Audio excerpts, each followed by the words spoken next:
All right, hey guys, welcome to Acne Clear Chef. My name is Thomas Grabowski and I hope you're having a wonderful day. And today I want to talk about the importance of gut health and acne and why it's so important to take care of your gut and why it's good for your skin. Okay, so why is gut health so important when it comes to clearing up your skin? Now, if you guys haven't checked out my YouTube channel, I have a lot of free recipe videos on how to clear up your skin by eating real whole foods. But the whole idea behind the Acne Clear Chef is about learning to eat more real whole foods so you can have more acne clear glowing skin. So what does that have to do with gut health?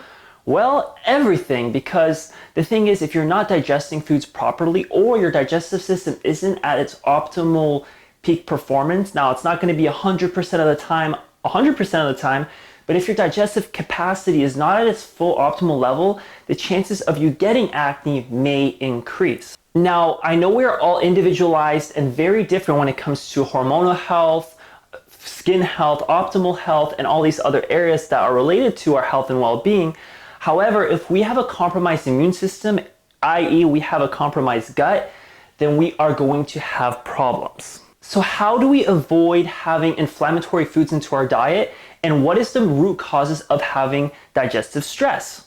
Let's talk about it. Okay, so number one is stress. If you are chronically stressed day in, day out, and you have a large amount of stress in your life, chances of your gut health decreasing is going to go up very much so. So stress in itself is not bad. There's many different forms of stress. If you guys don't have this book already, I'd highly recommend buying How to Eat, Move, and Be Healthy by Paul Chek. Now, this is kind of the book that helped me on my acne clear journey, and I have to really thank Mr. Paul Chek because a lot of the information that I already share, I've learned from Mr. Paul Chek. I simply made my own recipes based off of his recommendations, his nutritional protocols, and creating my own version of acne clear meals that are unique, tasty, but also they remind us of foods that we already are kind of accustomed to and aware of, but just modifying them in a bit where we increase the nutritional content, but also eliminate specific trigger foods that can cause more inflammation, irritation, and stress on your gut. So if you haven't bought this book, I'd highly recommend it. But in the book, he talks about different forms of stress. And if you look in chapter 11, he talks about multiple different types of stress. Is stress affecting your health? If you haven't read this, I highly recommend it. But essentially, there's 6 different types of stressors that we can go through. So there are 6. We can either have physical stress, chemical stress, electromagnetic stress, psychic or mental stress, nutritional stress, which I believe is a big one when it comes to acne and clear skin, especially with digestive health. And 6 is thermal stress. Now, I don't want to say stress is bad in general. It's just when we don't have the right amounts of stress, or if we have too little or too much of it, stress doesn't really serve us in that way. For example, if we go to the gym a lot and we overtrain our bodies and we don't recover adequately, then our physical stress is going to be higher than our ability to recover and recuperate, meaning that we're going to be in this constant chronic stress response.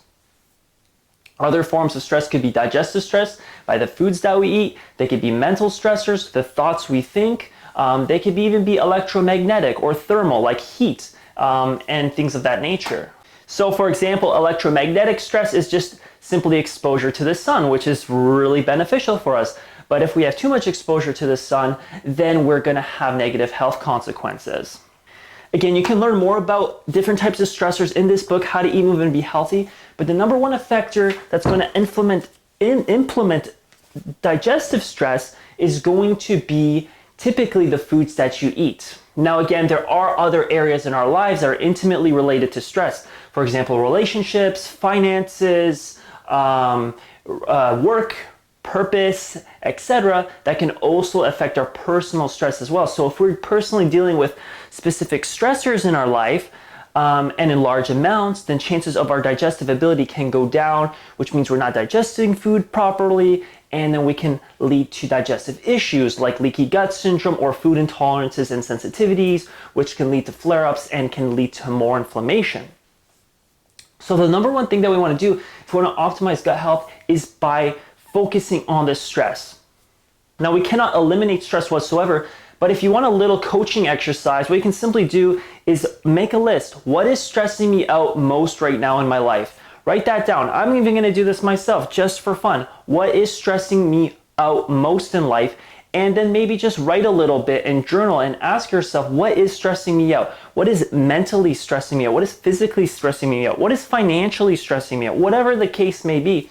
Maybe it's your relationships. Maybe it's your finances. Maybe it's, again, the food that you eat. Like, there are many, many things that are related to stress. So it's really important to kind of pinpoint what's stressing me out, have a list, and maybe try to find novel solutions to tackle that stress so you can eliminate that stress yourself by taking action.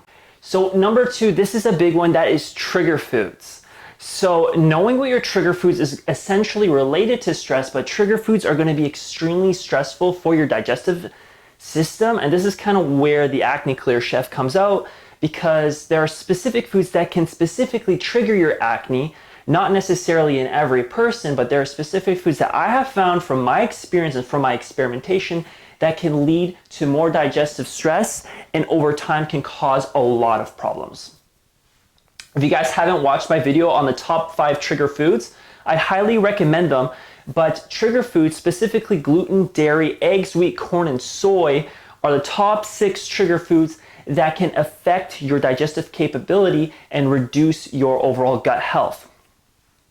After all, our food system is unfortunately very toxic and sprayed with chemicals, pesticides, herbicides, insecticides, and all different kinds of sides that are actually very detrimental to our digestive health and overall human function. Not only our digestive health, but also our neurological health, because these chemicals are actually activated by attacking your brain and your sensitive stomach, leading to a myriad of health problems. And unfortunately, a lot of this is not discussed in the medical community and is considered, a certain amount of chemical exposure is considered safe according to the FDA. But unfortunately, that is not always the case when you're trying to optimize human performance and health and well-being.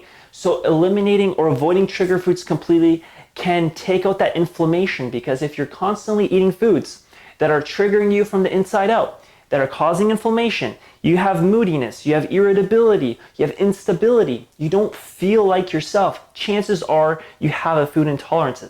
Now, there are maybe other things that can trigger you in your life, but I find once you start eliminating these trigger foods, you may go through a little bit of detox, you may start feeling like crap, you may start getting more headaches, more migraines, you may actually have changes in your digestive system. However, eliminating these trigger foods, give it 2 to 4 weeks, and I promise you, cutting out gluten, dairy, eggs, wheat, corn, and soy out of your diet is going to be a huge game changer. Number 3, excess foods. Now, if you're eating too much, it can also cause too much digestive stress. I would also say eating too little foods can also cause digestive stress as well. If you're overeating, that's going to put a lot of stress on your digestive system. Now, I used to be a bodybuilder, and I had to calculate the calories and how much I was consuming day in, day out to reach my, physical peak performance. However, by eating so much food in an aggressive amount of a small period of time caused a lot of digestive stress, and which is one of the reasons why I started to have acne, because I was simply just eating too much foods and not in the right combination and not in the right balance. So it's really important to have a balanced meal of carbohydrates, proteins, healthy fats, and most importantly is your non-starchy vegetables. So foods like your dark leafy greens, celery, a lot of foods that are packed with water and vitamin-rich soluble vitamins that are going to help with not only moving food substances around, especially if you've been eating a lot of processed or sugar-laced foods, but it's also going to help clear your digestive system. And those vitamins and minerals, such as like fruits and vegetables, are going to shuttle all those vitamins. It's going to help clear up your skin, but it's going to go into your bloodstream and into your skin. And I've noticed this. Now, you may not see this on camera because this isn't the best camera, but I noticed with myself that over a period of time, when I start eating more foods that are loaded with micronutrients like fruits and vegetables, that my skin begins to have this natural suntan effect. It's almost like you are getting tanned from the inside out because of the deep nutrient content that you get from the food. So it's really important to eliminate excess foods and to incorporate more micronutrient dense foods. That's going to help with the overall look and appearance of your skin. All right, number 4 is eating late. Now this one may be kind of common sense, but typically eating late around 6 to 10 p.m. can be detrimental for your health. Now I know this isn't always possible for everybody since we have a very busy and hectic lifestyle, but if you're periodically eating late day in, day out, and you're putting a lot of stress on your digestive system, this can cause issues. So if you're eating late, that can also cause a lot of digestive stress, right? Because what's happening is the food is sitting in your stomach, you go to sleep, and instead of your body detoxifying and eliminating all the nutrients that you've ate from hours before, goes into the digestive system to be broken down. That's why if you eat a late meal and then you wake up in the morning and people say, oh, I'm not a morning person, I don't like eating breakfast, probably because you eat a lot of food at night and then you feel kind of groggy in the morning because you're still digesting that food from last night. Now, if you do that from time to time, it's okay. However, you don't want to make it a habit. If you're doing that every single day, eating all your nutrients at the end of the day, and this is very common with a lot of my clients and a lot of people I talk to, just from my life experience, is that a lot of people like to eat a lot of their calories at the later half of the day because they're busy during the first half of the day. So you really want to prioritize your health by eating actually a big breakfast, a pretty large lunch, and then try to moderate your dinners and have snacks throughout the day if you are in the first half of the day versus the later half of the day. So it's better to get more of your nutrients in the first half of the day than the later half because you don't want to spend all day digesting all those foods. And number 5, this is fairly obvious, is processed foods or high sugar foods or highly processed hydrogenated foods, so foods that are ultra processed. Now this is very, very common, foods like Twinkies or foods that are extremely processed, donuts, Timbits, whatever you eat, those foods are gonna have a very detrimental effect on your skin because first of all, they're high in sugar, they're probably deep fried in some really bad oils that aren't really beneficial for your skin or your health at all. And that process of deep frying foods is very bad for your acne. So if you eat a lot of ultra processed foods, I can bet you your skin isn't going to be looking the best, especially if you're prone to acne. So processed foods or highly ultra processed hydrogenized foods you want to stay away from completely.